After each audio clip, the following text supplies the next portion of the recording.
Hapa naongea na mtu. Kuna mtu kuna ndoto inakusumbua kwa. Mara nyingi unaona mtu anaweka kwenye jeneza, lakini unajiona ni wewe. Na kwa sababu uko hapa unaenda kupona leo. Na napoongea hivi sasa mapigo yako ya moyo yanaanza kutaharuki. Maana nguvu ile kuvamia inakuachia.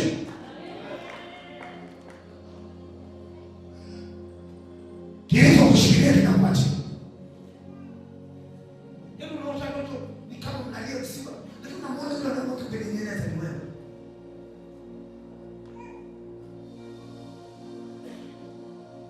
Kwa hiyo wengine wamefika mafanikio yao.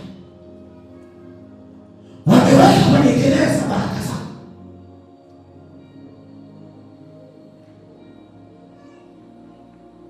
Bwana Yesu asifiwe. Bwana Yesu asifiwe. Kuna uchawi wanaotumia kwa fedha. Yeye mtu akijua una nyota kesha. Unaweza kuwa akaangusha tena makusudi. Ukaokota. Ndipo umefunga hatima yako yote. Zamani kuna vitu fulani vilivika na mimi hata ulisikia. Wanasema kuna watu wanaondosha hela ukiokota unageuka kwa ng'ombe. Wao watu walikuwa kiziona na sasa hey. Natamani kuishi. Wenye imani tuko napita nazo sasa na asante Yesu. Na kugeuka kwa ng'ombe. Sema tena nini? Punga mkono wako.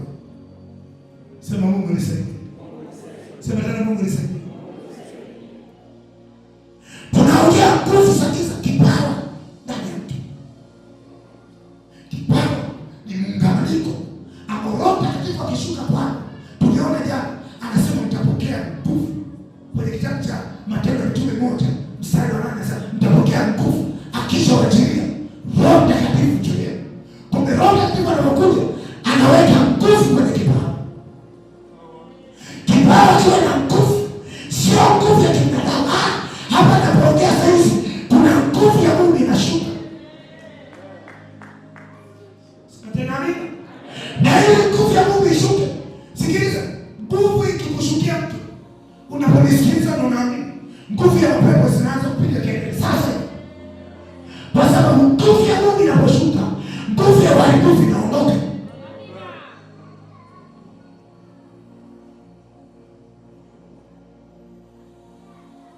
Nguvu ya kuchukulia usiku inaondoka.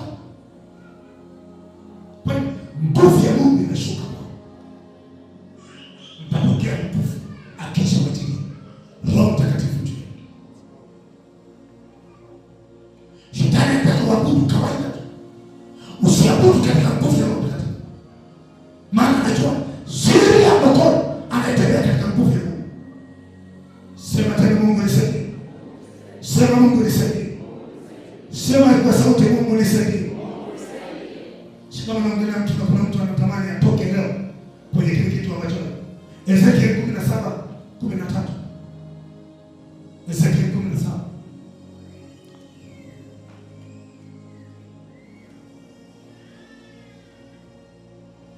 Ezekiel 17:13 nasoma. Ndio. Kisha akafanya agano naye. Kisha akafanya agano naye. Akamwapisha, akawaondoa watu wa nchi. Akamwapisha, akawaondoa watu wa nchi wenye nguvu, wenye vipawa. Ili ufalme huo uwe duni usijiinue. Ili ufalme huo uwe duni usijiinue. Mshapa. Yale ataondoa watu wenye nguvu. Ili ule ufalme uwe dhaifu usije ukainuka.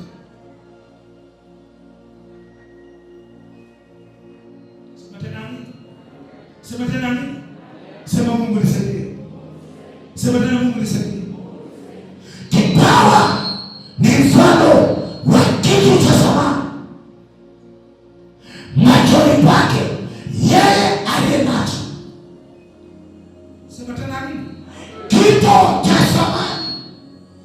Kila kigeukapo lazima kifanikiwe. Nani anaweza kukigeuza kipawa? Roho Mtakatifu anaposhuka kipawa kinageuka. Tuliona kwa mtu anaitwa Paulo.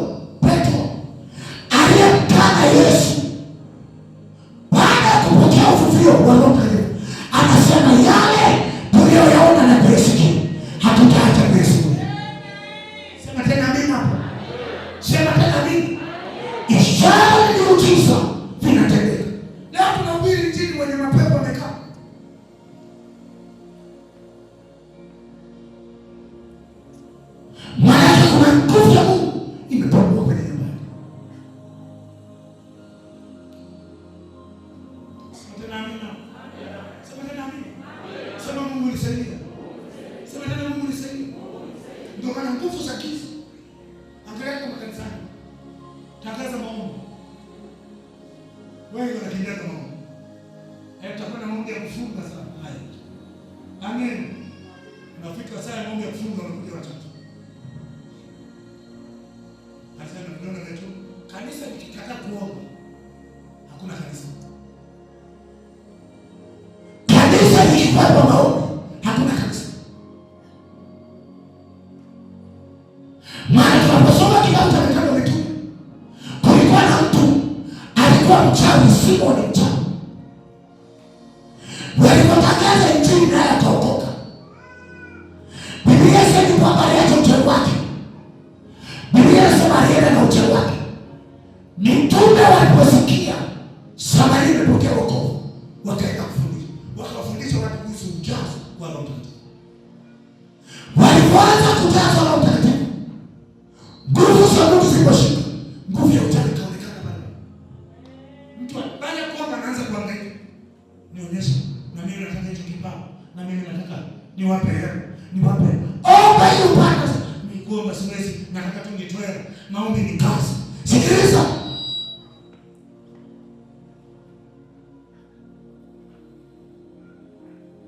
Sema Mungu nisaidie. Sema tena Mungu nisaidie. Sema tena Mungu nisaidie. Kipawa kikifu.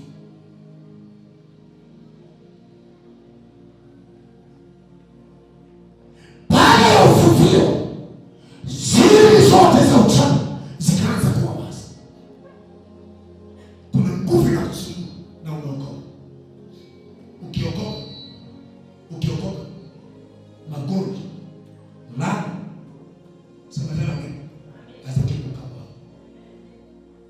labda Mungu ameruhusu, lakini sio mapepo yatakayoiwa.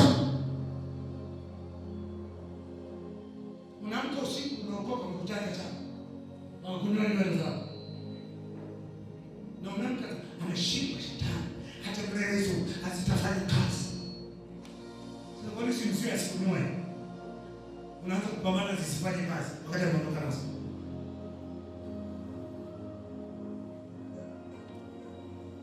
Wakati unaisha una maisha ya uchungu kwa sababu ya nguvu. Yeye maisha yako yamejaa uchungu. Na hiyo ndio kipawa kikishika kinawafanya watu, kinawakamata, kinawaingiza kwenye maneno. Hapo labda kuna maneno vikoba vinne. Na kila wiki mnarejesha.